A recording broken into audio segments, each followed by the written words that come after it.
आज मैं आपको इंडिया के one of the influential and controversial या यूं कहें कि very underrated documentary film maker Anand Patwardhan की 3 डॉक्यूमेंट्रीज रिकमेंड करने आया हूं। अगर आपको इस देश के रूट में समाई हुई प्रॉब्लम्स को देखना या उन्हें समझने की कोशिश करना है तो ये 3 डॉक्यूमेंट्रीज आपकी वॉच लिस्ट में होना बहुत जरूरी है। आनंद पटवर्धन एक बहुत ही बोल्ड और फियरलेस फिल्म मेकर है। क्यों नहीं उन्होंने आनंद पटवर्धन की हड्डियां तोड़ी, क्यों नहीं? तो मैं यहाँ खड़ा हूँ, आपको कोई कार्रवाई करनी है तो कर देखा। जिन्होंने पिछले 40 सालों से अपनी सोशियो पॉलिटिकल और ह्यूमन ओरिएंटेड डॉक्यूमेंट्रीज के थ्रू सिस्टम और आम लोगों को जरूरी और सही सवाल पूछकर चैलेंज किया है। आनंद पटवर्धन ने अपने डॉक्यूमेंट्रीज में कास्ट सिस्टम, पॉलिटिक्स, रिलीजन, अंधविश्वास जैसे बहुत सारे टॉपिक्स पर रूट लेवल पर जाकर काम किया है जो हमें सोचने पर मजबूर कर देता है। इस लिस्ट में मेरी पहली फिल्म है जिसका नाम है राम के नाम।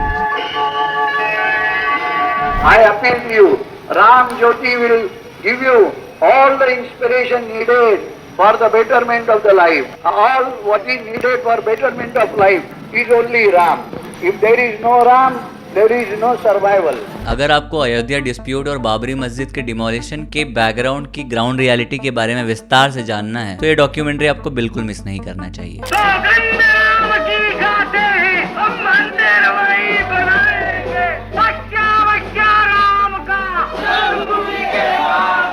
ये डॉक्यूमेंट्री फिल्म आरएसएस और विश्व हिंदू परिषद जैसे ऑर्गेनाइजेशंस के नैरेटिव को डाइसेक्ट करती है। मैं राम जन्मभूमि मंदिर का पुजारी हूँ। मैं बिल्कुल सत्य कह रहा हूँ आपसे कि आज तक विश्व हिंदू परिषद के लोगों ने वहाँ पर एक माला भी नहीं चढ़ाया। मंदिर तो बनाने के लिए कोई रोक नहीं था। फिर हमारे यहाँ ऐसा कोई विधान नहीं है कि हम भगवान को अलग हटा करके किसी जगह रखे जाएं। तो उस इमारत में जिसमें हम भगवान विराजमान हैं हम उसको तोड़ना भी नहीं चाहते हैं। और जो लोग तोड़ना चाहते हैं वो इस मुद्दे को लेकर तोड़ना चाहते हैं कि पूरे हिंदुस्तान में एक तनाव की स्थिति पैदा हो। और उस दौरान हुई speeches, rallies, communal tension, violence. Good evening, the headlines. Today's Bharat Bandh, sponsored by the BJP in protest against the arrest of Mr. L.K. Advani, resulted in stray incidents of violence. In all, 49 persons have been killed so far in Rajasthan. और आम लोगों की मन स्थिति का एक neutral point of view हमारे सामने रखती है। तो मेरे गांव में हिंदू मुसलमान की भावना कोई ऐसी नहीं ना। मेरे यहाँ शादी ब्याह होता है,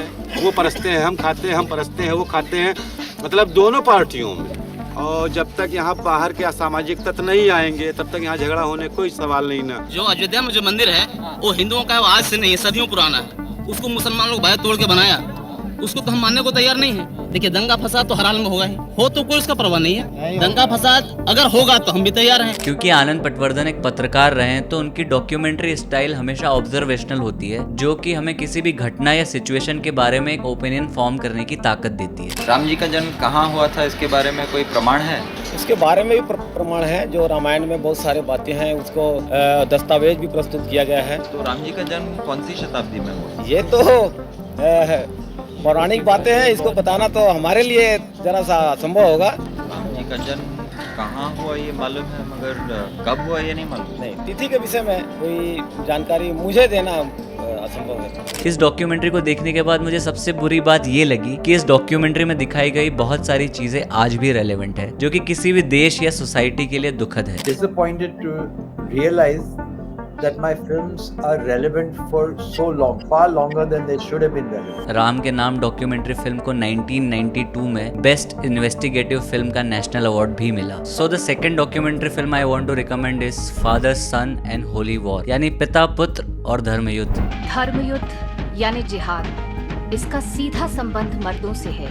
यहूदी और इस्लाम धर्मों ने तो अपने पूर्वजों की देवी प्रथा को खत्म ही कर दिया। भारत में देवियां तो मौजूद हैं मगर यहाँ भी वे पितृसत्ता के लक्ष्य को पूरा करती दिखाई देती है। आनंद पटवर्धन की ये डॉक्यूमेंट्री फिल्म 2 पार्ट में रिलीज की गई। ये फिल्म इंडियन सोसाइटी में स्थित पैट्रियार्की, मर्दानगी, ताल मखाना रगड़ पीस के ना मर्द को खिलाओ ये बना देगा मर्दाना। नेम से 2 तोला सलाजित खाओ, 80 साल का अवस्था हो जाएगा। 2 पैसे का टैबलेट नहीं खाओगे, 11 मिनट का रगड़ा मारोगे, मर्द की धाद ली होगा जैसे कमान से तीर। और उससे बिल्ड होने वाले कम्युनल टेंशन के कनेक्शन को एक्सप्लोर करती है। सबक सिखा दिया हमने, हम नपुंसक नहीं हैं, चूड़ियां नहीं पहनी हैं हमने, हम मर्द की औलाद हैं। ये फिल्म हमें बताती है कि टॉक्सिक मैस्कुलिनिटी किस तरह से कम्युनल वायलेंस और जेंडर बायसनेस को फिजिकल और मेंटल तौर पर बढ़ावा देती है। शिवाजी महाराज को भवानी माता ने तलवार दी थी। अगर आज शिवाजी महाराज होते तो वो कहते थे कि भवानी माँ मुझे आज तलवार की जरूरत नहीं है, मुझे देना हो तो AK-56 दो। आनंद पटवर्धन ने अपनी इस डॉक्यूमेंट्री में हमारे कई माइथोलॉजिकल कैरेक्टर्स को एनालाइज किया और ये बताया कि कम्युनल हेट्रेड सिर्फ पॉलिटिक्स से ही नहीं, हमारे पर्सनल इनसिक्योरिटीज के कारण भी डेवलप हो सकता है। 1995 में आनंद पटवर्धन को अपनी इस डॉक्यूमेंट्री के लिए फिर से नेशनल अवार्ड मिला। सो तीसरी फिल्म जो मेरी लिस्ट में है उसका नाम है विवेक। ये 4 घंटे 20 मिनट की फिल्म 8 पार्ट में रिलीज की गई। एक तरह से ये एक डॉक्यूमेंट्री सीरीज है। विवेक आनंद पटवर्धन के करियर का सबसे एम्बिशियस प्रोजेक्ट रहा है, जिसे बनाने में उन्हें कई साल लग गए। ये डॉक्यूमेंट्री फिल्म हमारे देश में बढ़ने वाले रिलीजियस फंडामेंटलिज्म, कास्ट ऑपरेशन, तो हम वो निचले स्तर पे हैं, हम उनको स्वीकार किया हूँ, अपने हर जगह पे उनको बुलाता हूँ, बैठाता हूँ, सब कुछ करते हैं, लेकिन कुछ नियम कानून कायदा होता है हमारे धर्मशास्त्र के हिसाब से।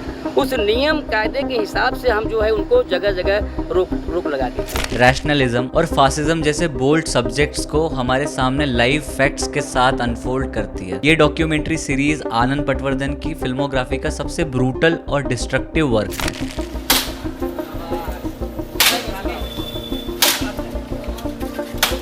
ये डॉक्यूमेंट्री फिल्म अपने 8 पार्ट्स में गौरी लंकेश, नरेंद्र दाभोलकर असैसिनेशन को इन्वेस्टिगेट करती है।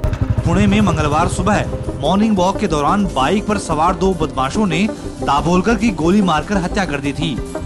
दाभोलकर हत्याकांड में पुलिस को कुछ हिंदू संगठनों पर शक है। साथ ही साथ राइज ऑफ हिंदुत्व, दलितों के struggle, mob lynching. Mob beat to death 50-year-old Iqlaq after rumors that his family had allegedly consumed beef. और मीडिया पर कंट्रोल को इन्वेस्टिगेटिव ढंग से एक्सप्लोर करती है। ये थी मेरी आनंद पटवर्धन की फिल्मोग्राफी से 3 डॉक्यूमेंट्री रिकमेंडेशंस। आनंद पटवर्धन एक ऐसे फिल्म मेकर है जिनकी फिल्मों को इंटरनेशनल और नेशनल रिसेप्शन तो मिला है, लेकिन उनकी बहुत सारी फिल्में बैन हो जाती है और हम कहीं देख नहीं पाते हैं। आनंद पटवर्धन की फिल्में हमें अनसेटल करती है और कलेक्टिवली हमें ऐसे गहरे मुद्दों पर सोचने को मजबूर करती है।